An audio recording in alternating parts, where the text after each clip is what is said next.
Assalamualaikum warahmatullahi wabarakatuh. Kami dari kelompok 9 ingin mempresentasikan hasil kerja kelompok kami yang berjudul Anti Monopoli dan Persaingan Usaha Tidak Sehat atau PUTS.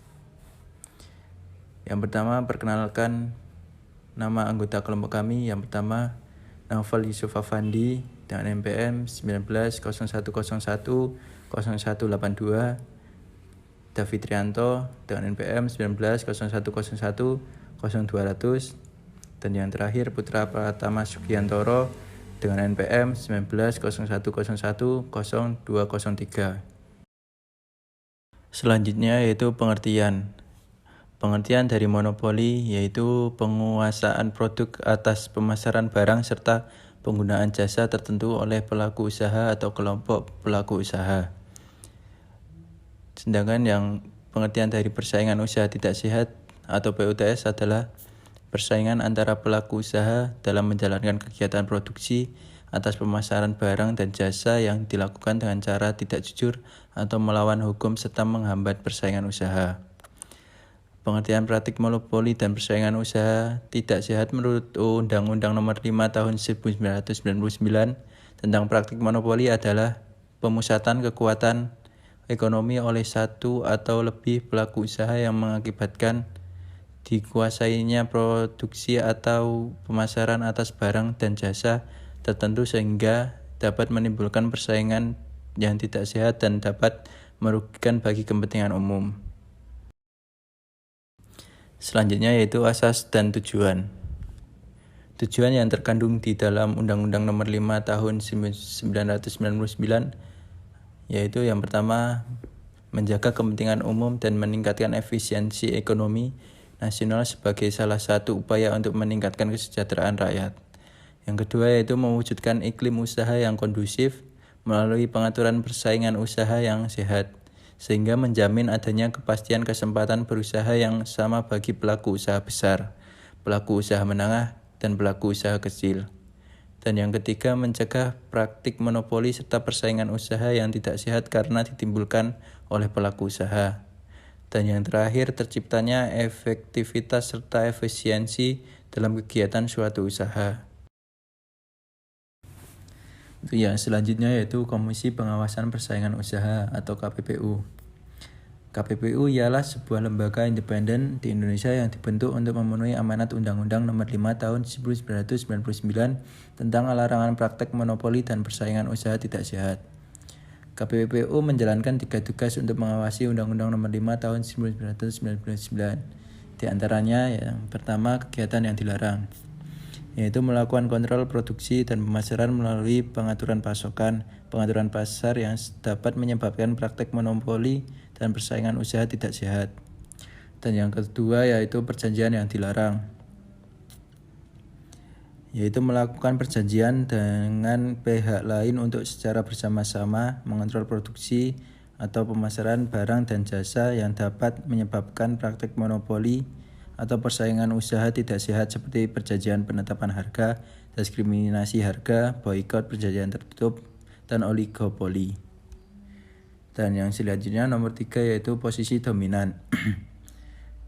Posisi dominan yaitu pelaku usaha yang menyalahgunakan posisi dominan yang dimilikinya untuk membatasi pasar, menghalangi hak-hak konsumen atau menghambat bisnis pelaku usaha lain.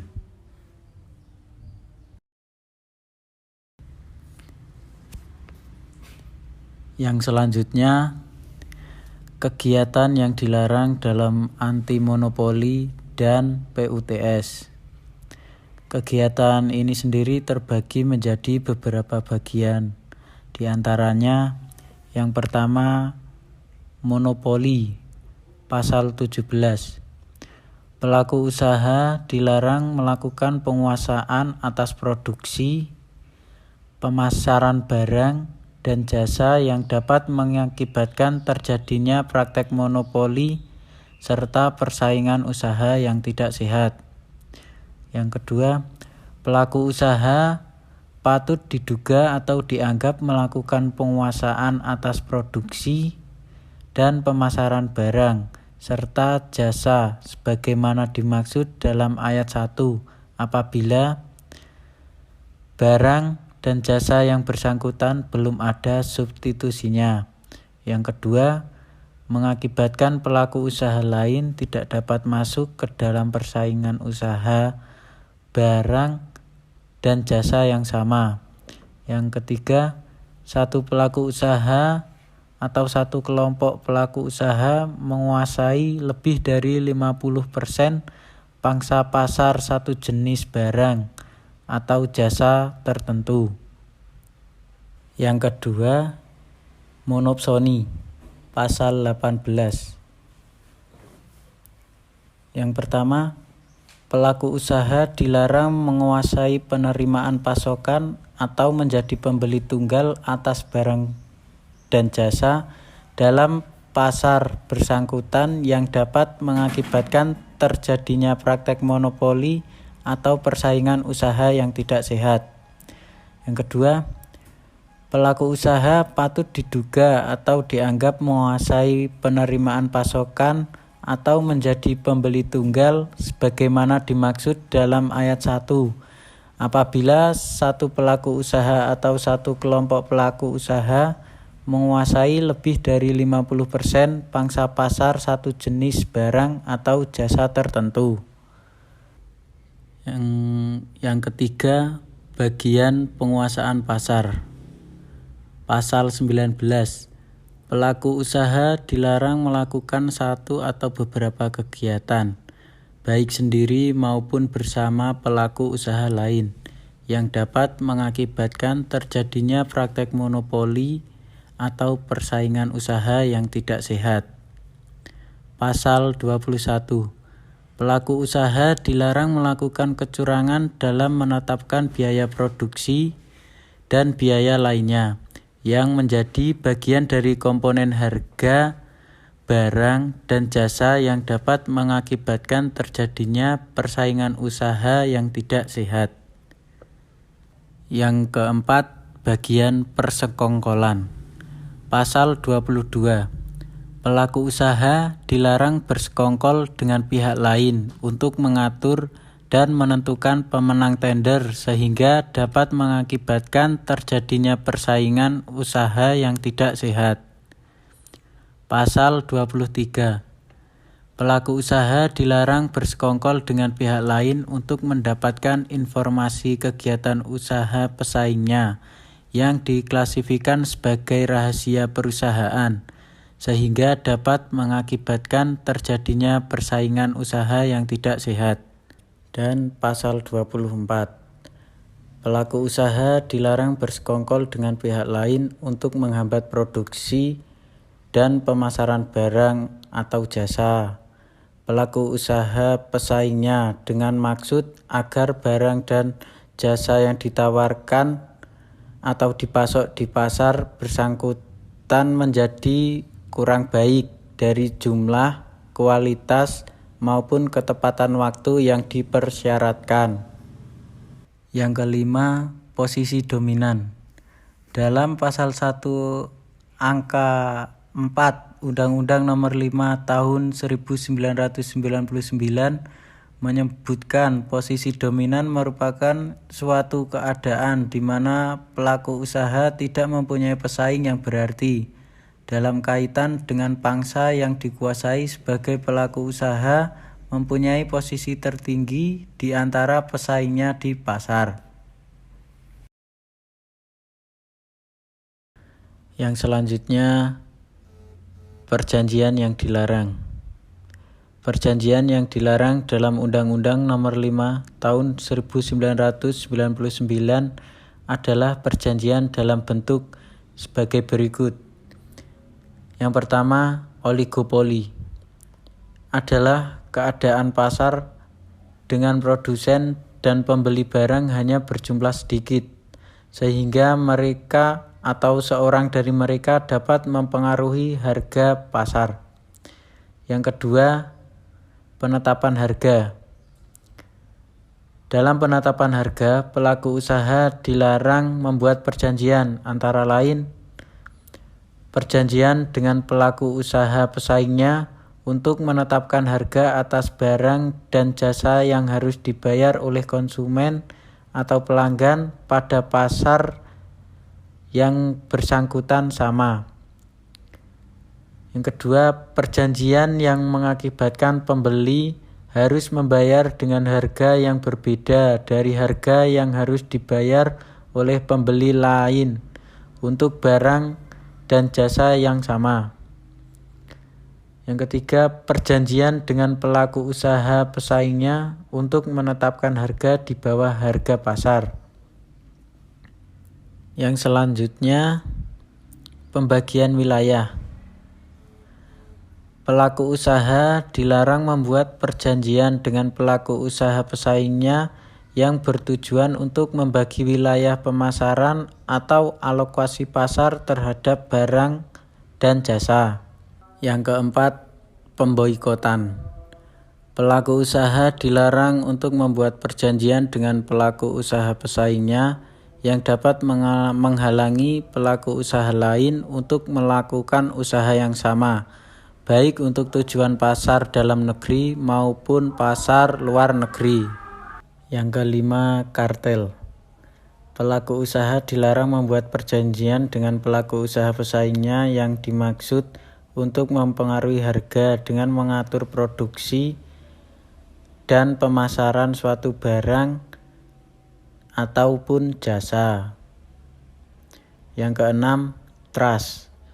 Pelaku usaha dilarang membuat perjanjian dengan pelaku usaha lain untuk melakukan kerjasama dengan membentuk gabungan perusahaan atau perseroan yang lebih besar, dengan tetap menjaga dan mempertahankan kelangsungan hidup tiap-tiap perusahaan atau perseroan anggotanya, yang bertujuan untuk mengontrol produksi dan pemasaran atas barang dan jasa. Yang ketujuh, oligopsoni. Keadaan di mana dua atau lebih pelaku usaha menguasai penerimaan pasokan atau menjadi pembeli tunggal atas barang atau jasa dalam suatu pasar komoditas. Yang kedelapan, integrasi vertikal. Pelaku usaha dilarang membuat perjanjian dengan pelaku usaha lain yang bertujuan untuk menguasai produksi sejumlah produk yang termasuk dalam rangkaian produksi barang dan jasa tertentu, yang mana setiap rangkaian produksi merupakan hasil pengelolaan atau proses lanjutan baik dalam satu rangkaian langsung maupun tidak langsung. Yang kesembilan, perjanjian tertutup. Pelaku usaha dilarang membuat perjanjian dengan pelaku usaha lain yang memuat persyaratan bahwa pihak yang menerima barang atau jasa hanya akan memasok atau tidak memasok kembali barang dan jasa tersebut kepada pihak tertentu dan pada tempat tertentu. Dan yang terakhir, perjanjian dengan pihak luar negeri. Pelaku usaha dilarang membuat perjanjian dengan pihak luar negeri yang memuat ketentuan yang dapat mengakibatkan terjadinya praktik monopoli dan persaingan usaha yang tidak sehat.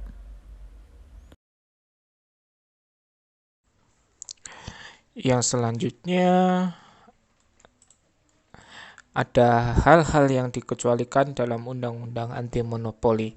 Yang pertama, ada perjanjian-perjanjian tertentu yang berdampak tidak baik untuk persaingan pasar, yang terdiri dari oligopoli, penetapan harga, pembagian wilayah, pemboikotan, kartel, trust, oligopsoni, integrasi vertikal, perjanjian tertutup, dan juga perjanjian dengan pihak luar negeri. Yang kedua, ada kegiatan-kegiatan tertentu yang berdampak tidak baik untuk persaingan pasar, yang terdiri dari monopoli, monopsoni, penguasaan pasar, dan juga persenggolan. Dan yang terakhir, ada posisi dominan, yang meliputi pencegahan konsumen untuk memperoleh barang atau jasa yang bersaing, kemudian pembatasan pasar dan pengembangan teknologi, yang selanjutnya menghambat pesaing untuk bisa masuk pasar. Selanjutnya ada jabatan rangkap, kemudian pemilikan saham, dan juga merger, akuisisi, dan konsolidasi. Yang selanjutnya ada sanksi dalam antimonopoli dan persaingan usaha. Sanksi antimonopoli dan persaingan usaha tidak sehat terdapat pada pasal yang pertama, pasal 36 Undang-Undang Antimonopoli yang berisi salah satu wewenang KPPU adalah melakukan penelitian, penyelidikan, dan menyimpulkan hasil penyelidikan mengenai ada tidaknya praktik monopoli dan atau persaingan usaha tidak sehat.